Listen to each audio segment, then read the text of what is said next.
Hello, kumusta? Welcome sa atong kapag panag-uban karon nining adlaw.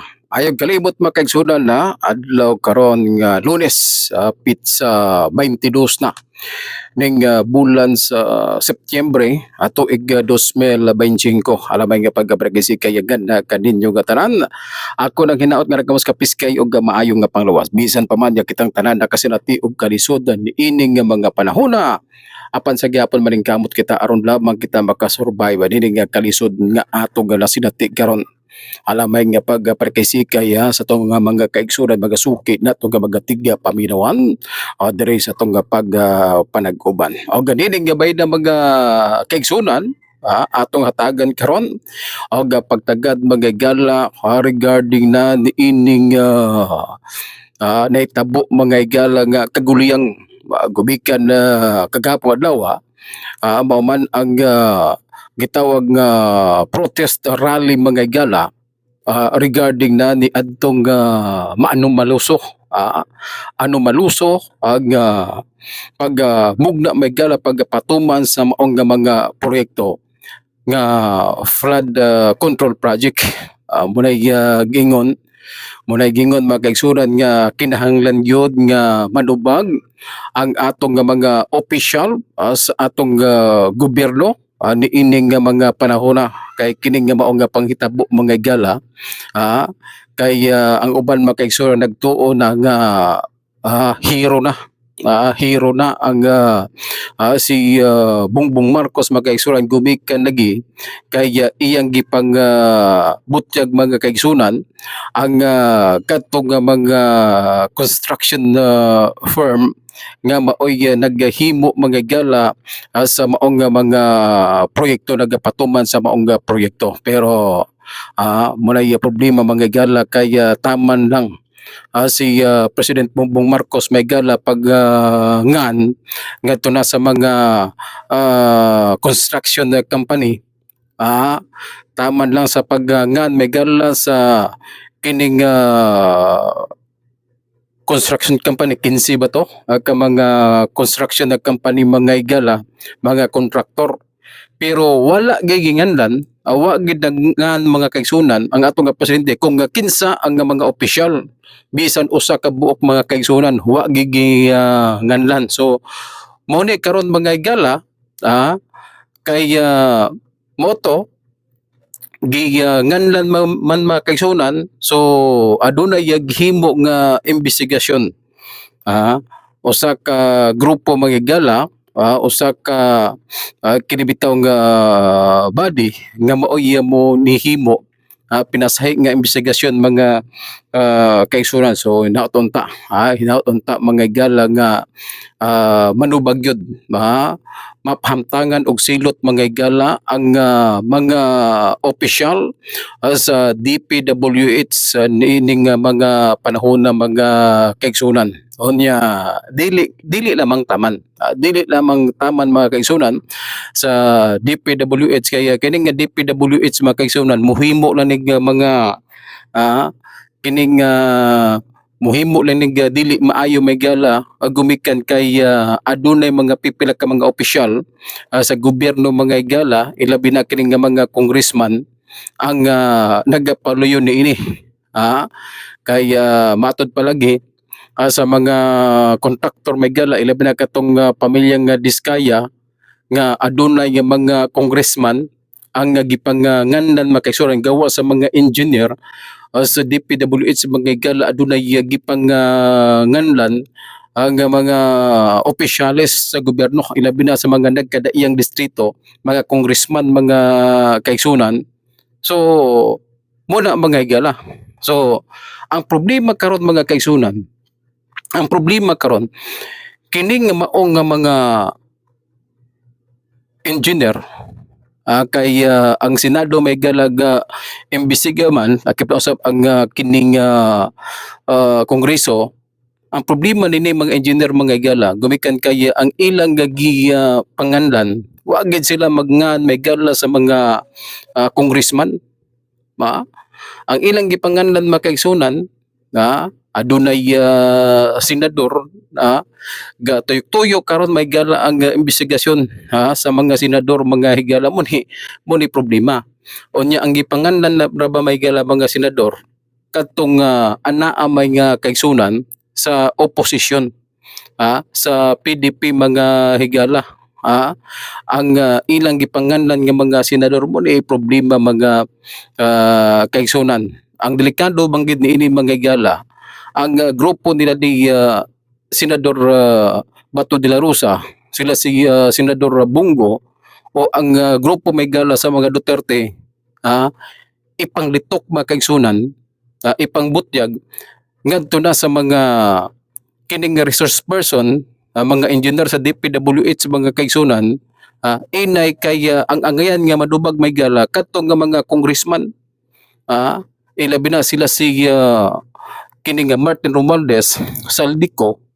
Onya aduna batoy 18 ka mga congressman makaigsunan ang gagipangandan wala man didto. Wala man didto mga higala. Ang issue karon investigasyon sentro na noon mga kaigsunan galibot-libot na noon nila ni Jinggoy Estrada. Unya apelo na pod si Bato de la Rosa. O ingon man apelo na pod si Bungo. Unya kini si Villanueva, Senador Villanueva. Unya kini pong mo ni problema mga higala. Mo gini ang bantayanan kaya nagtuo man ko mga kaigsunan nga kining gihimo karon nga investigasyon may gala sa Blue Ribbon Committee makasentro gyud kinahanglan nga nagtuo ko makaigsunan nga bungkagon yun. Atubangon yun. Kini nga mga tag-as nga mga opisyal may gala, ilabi na katong nga mga congressman nga gipanganan sa mga pamilyang nga Biskaya, wala man. Katong gipanggabutyag sa pamilyang nga Biskaya may gala, gibasura to tanan. Nini nga kasamtangan nga Blue Ribbon Committee, og imosab nini nga kasamtangan nga Senate President Tito Soto. Sa Blue Ribbon Committee mga kaigsunan si Panfilo Lacson gimura magagiya pa walay bili katong gagipanganganlan mga kaigsunan sa pamilyang Diskaya matud pa ni Tito Soto dili tinuod oy mo na gingon mga kaigsunan klaro lang gid kini si Tito Soto iyang tabunan katong nga mga congressman mga kaigsunan ilabi na kay si Mayor Pasig Mayor Vico Soto mga higala ang iyang kining nga kapartido nga congressman na apil sa pag-mention na kaigsunan sa pamilya nga Diskaya mo nang tabon gid ta mas ginhawa. So dapat unta mga higala kadumdum ni adtong permirong investigasyon may gala ni sa Blue Ribbon Committee ni Marcolita, di ba? Nag-privilege speech mga kaigsunan, si Panfilo Lacson, daghantoy mga ghost project, mga gala, mga nagaguba nga mga kining flood control, mga hilaw, walay mga kabilya, puro balas ang sulod mga kaigsunan. Paglingkod karon mga higala, kay lagi matud pa ni Tito Soto, gipulihan si Marcolita, kaya dili na mao ang direksyon pag way ayo mga higala. Mo gini ang pamahayag ni Senador Tito Soto. Kaya gipulihan daw si Marcolita gumikan kaya dili na mao ang direksyon. Ang pangutana karon, unsa man daay nga direksyon nga kadto makaigsunan dool na unta sa tinuod. Ang problema karon mga kaigsunan, pawalay bili. Pawalay bili yun. Katong gihimo nga investigasyon may gala ni Senador Marcolita. Kay kung ila pa tong gihatagan og importansya bang higala, mauuntay imbestigahan. Ang problema karon mga kaigsunan kay grabe ka defensive gayo ba. Siya Tito Soto mga higala nga maingon nga dili man tinuod. Dapat ikaw Senate President aron nga dili ka mo mahimong bias, dili ka mo sulti nga dili tinuod. Ah, kung nagtuo ka nga kadudahan, imbestigahan, ipatawag katong nga mga congressman, si Speaker Martin Romualdez, si Saldico ipatawag, lakip na katong nga 18, kay kanang mga congressman may galang nga ginganlan sa mga diskaya, mao ginay nagpaluyo sa mga kabuang mga kaigsunan. Silent ka mga igala, kini mangyong kini bitong under the table, normal lagi na. Bisam gali sa mga barangay official may gala, mga official diri na sa atong nasod, di gid na mawala ang padanlog. Kanang madunggan nato mga kaigsunan nga 20%, nahimo na ng normal mga higala. So ang problema karon sa panahon ni BBM mga kaigsunan, nagkadako na hinuot. Nagkadako ang kining gipangayo sa mga congressman mga kaigsunan, kay lagi gidako kay naapay kang Speaker Martin Romualdez o Saldico. Muna nagkadako sa inan ka mga kaigsunan, 40% na lang, kay 50% namandaan. Kining 50% namandaan may gala ang pangayoon sa mga congressman mga gala. Onya napatoy parking fee ba, ilang kining termino mga kaigsunan, 10%, 50% plus 10% to 60%. So ang madapat mga kaigsunan sa project 40% na lang. 40% na lang mga kaigsunan. 40% na lang. So mo ni problema nga mga higala. Unya ikaw kontraktor may gala, kung imo tong idapat sa kining proyekto katong 40%, wala imo. Wala imo mo pahit pagkabilya. Kung kompletohon nimo kabilya may gala kanang 40%, kulangan na gid na. So ang nahitabo mga higala, nahimo ng hilaw ang simento. Nganuman, normal lang. Normal lang 40%. Imo nang idapat tanan. O sa may ginansahon nimo ana, mosildo pa ka sa mga tao, palit pa kag materyales. So munang anay tabo mga gala, pag buhagay sa baha, paghapak sa kalamidad mga kaigsunan, nangadugmok. So didto nakita may kaigsunan nga way kabilya. Walay simento. Grabe kay binuang. Unya ghost magyud, napagi ghost project mga kaigsunan. Ingon anak ka binuang manggigala ang nasampit nga proyekto. Unya karon mga kaigsunan, matod ba ni BBM mahiya naman kayo? Unya kung mahiya naman kayo, unsa may imong himo? Na ba kay gimension nga mga pangalan? Na ba kay gibutyag nga imong ignon ang Kongreso o Senado baka nga imbestigahan kining mga pangalan katong gipangbutyag sa pamilyang Diskaya. Tama na sa pag-ingon mga kaigsunan, pagbutyag nga ang atong presidente mahiya naman kayo. Ang problema magid niini mga kaigsunan, katong gipagawas bag-uhay mga gala ni Mayor Chavit Singson, Gobernador Chavit Singson mga kaigsunan sa Ilocos Sur. Nga matod pa ni Chavit Singson mga kaigsunan nga bilyon-bilyon ang kantidad sa flood control project dito na sa may Ilocos Norte. Sa pamilyang Marcos niya, sa pamilyang Marcos may gala kining maong lugar. Ang problema nini may kaigsunan ang mga flood control project ito, ang pamilyang Diskaya. Pamilyang Diskaya mga higala ang nagmugna. Ang pangutana karon, kinsa ba kay nakahawit na tagaan og porsyento mga higala? Ayaw igna. Si kining Sandro Marcos, siya may congressman sa Ilocos Norte, ayaw igna nga wala siya makasapi niini. Wala siya masayad sa kining ghost project dito na sa may Ilocos Norte. Ah, so dapat unta may gala pang-imbestigahan kini. Ah, na ba to giabot yang makaigsunan ni Panfilo Lacson nga isunod daw nila pag-imbestiga ang Davao. Ano? Naunsa naman ni? Ah, naunsa naunsa? Tinuod mga kaigsunan adunay 51 billion. 51 billion pesos mga kaigsunan nga budget mga gala, mga proyekto nga butang sa Davao. Pero nabutang man to tanan. Agi magproseso mga gala na may bidding mga kaigsunan. Dili man hilaw, lig-on man nga pagkahimo. Wala may ghost project.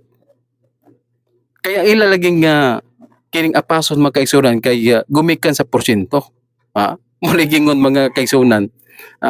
Mulay gingon lagi nga grabe gid ilang pagbutang-butang ngadto na sa pamilyang Duterte mga gala aron lamang nga matudlo, aron lamang nga maduot ang pamilyang Duterte. Kay ang nakapait ni ining kasamtagan nga administrasyon mga kaigsunan. Sige lagpahid ba? Kung adunay mga kining problema motumaw mga kaigsunan, pareha atong gawas may gala sa mga illegal nga sugal, pogo mga kaigsunan. Ang pogo mga gala sa panahon ni Rodrigo Roa Duterte gihimo man tong legal. So why problema? Why mga illegal nga mga Chinese mga kaigsunan nga misulod diri na sa atong nasod. Pag abot mga kaigsunan ni BBM nanunga mga gala, nanunga ang kining pogo. Naghimo og kining illegal nga operasyon diri. Unya pag grabe may gala sa illegal nga operasyon, ang nahitabo mga kaigsunan kay lagi kadto nga mga Chinese mga kaigsunan wa naman mahadlok. Kadto bitaw nga pag sa panahon ni Digo may gala wala man tay mga smuggler, mga hoarder. Wa man tay mga smuggler, mga hoarder mga kaigsunan kay nahadlok man. Pag abot ni BBM nangalipay oy. Himo dayon og illegal nga mga kalihukan. Onya kay ni grabe naman mga kaigsunan, ni mahal naman kaayo ang kining sibuyas ba to, bugas mga higala. Gibason na pod ang nakalabayng administrasyon. Pagbalik sa droga mga higala, shabu, gibasol gyapon ang nakalabayng administrasyon. Puro lang pahid ba? Onya kini pong ghost project mga higala, mga proyekto, flood control project mga higala nga nangaguba sa kalamidad. Gibasol gyapon siya kani Presidente Rodrigo Roa Duterte. Muna ang naitabo mga higala, ang murabag ang naitabo ba? Gumikan kaya dili makaya nga panripdan ni BBM makaigsunan. Ang illegal nga mga kalihukan, ang korupsyon diri na sa atong nasod. Di magid niya makaya. Nagtuo man ko may gala nga bright ni si BBM. Di man gid niya makaya makaigsunan ang problema.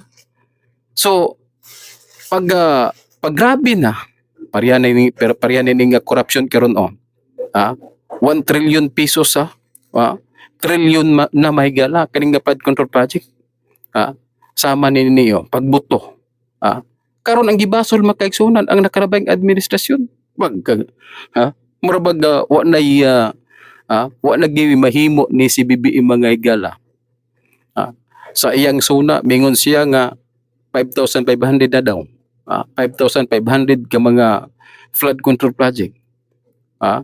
Unya nangaguba ra mga kaigsunan, nangabanda sa baha. Unya karon ang gibasol mga higala ang gibasol ang nakalabayng administrasyon. Di ba? So kinahanglan mga kaigsunan nga kini bitaw nga ilang gihimo nga imbestigasyon karon. Kinahanglan nga adunay maabot mga higala. Adunay mulutaw ba nga pinakaulo. Dili kay ang nahitabo na noon mga kaigsunan nga matud ba ni Panfilo Lacson nga unahon ang sa Davao. Kanong unahon man ninyo ang sa Davao? Nga ang problema sa baha naaman sa Luzon. kini mga kaigsoon naghisgot man ta. Na may problema na may baha gyapon diri gali sa ato na may baha. Ah, ah, sa Mindanao may gala na may baha. Pero ang gisgutan diri may gala, kwarta sa makatauhan. Kwarta. Kung giunsa makaigsuran paggamit, ang maong kwarta mga higala. Nangaguba ang maong nga proyekto. 590 billion pesos may gala. Flood control. Ghost project may gala. Ghost project ka. Muna nga muulbugit ang kaspa nga tuna sa mga katauhan. Gumikan kay klaro manggid makita manggid mga kaigsunan. Panalitan karon makita man yun. Muna gingon may gala nga bisan pa man kay mura gina patod pa sa uban nga inosente pa kay lagi wa pa mapamatud-an kadtong nga mga congressman na bigit. Pero ang problema man gid niini mga kaigsunan, ang nabutang sa una sa mga katauhan, guilty na ang administrasyon ni Presidente Marcos. Ngano man wala may ilang gihimo nga pagbantay sa kwarta sa katauhan.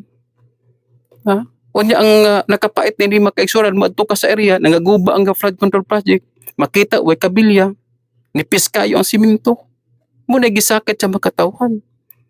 Unya makakita ka dito may gala mao nga project tag 10 billion taas nga flood control may gala, pag-abot dito walay proyekto. Maklaro sa makatauhan ba? Dili kay intriga, dili aligasyon. Kining kang Sara Duterte may gala aligasyon naman ngano may nga mong aligasyon, ultimo ang komisyon na audit wa man naingon nga gikawat ni Sara ang kwarta. Diba? Ningon balay ang kining commission audit. Gibasura na manggali sa Supreme Court mga kaigsunan kay labag daw sa Pilipina Constitution. Gibasura. Ang mao nga impeachment complaint, ang aligasyon pa na mga kaigsunan. Una-unaon nimo mga mayor, congressman, gobernador, tanan-tanan. Ombudsman, na mga CIF, confidential fund, intelligence fund. Kano si Sara raman ang ilang imbestigahan? Kining kang Sara may gana aligasyon rin aligasyon sa mga politiko. Pero kining flood control project dili ni aligasyon ngano man makita man gyud nga gibutang sa DPWH makaigsunan nga completed na sa usa ka distrito. Unya pag-abot didto makaigsunan sa lugar nga gibutang nila sa ilang record may gala nga completed, pag-abot didto wala jamo diha, wala flood control project. Unya bilyon-bilyon ba ya? Unya naamang gali mga dili ghost project mga kaigsunan, walay kabilya. Pagkaliki nangaliki may gala tan-awon ang dito sa sulod puro yuta. Muna nga gikasakit sa mga katawan mo nang ang uban musukol sa mga pulis may gala gumikan kaya dili nila magwanta ang gihimo sa atong gobyerno kundi rin nasa atong nasod. Di ba?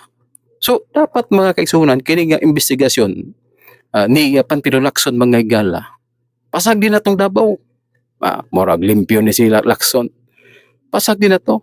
Ang inyong tutukan, kini nga gikasuko sa mga katawan nga flood control project, nga nagihimong ghost project mga kaigsunan. Unya hilaw, nangaliki, nangaguba, way mga kabilya. Muni ang inyong angayan nga tagal o pagkagad. Ganun man, diri man nagsumikad ang issue. Nanong moadto ba mo sa Davao nga, wala may ghost project sa Davao. Unya katong mga congressman nga ginganlan mo toy hatagan og pagtagad, diba? Kaya ang mga katawan dili na makahulat niining panghitabo pinakakorap ang administrasyon mga kaigsunan. Nagtuo man ko may gala nga sa panahon ni GMA korap, panahon ni Pinoy mga gala korap, na amanday ang pinakagrabe, mas grabe gid mga kaigsunan. niining nga mga panahon kining administrasyon ni BBM. Daghang salamat sa atong nga magkaigsuro mga sukit atong nga mga tigya paminawan. Dalagon ang Dios ayo-ayo nga kaninyo. Bye-bye.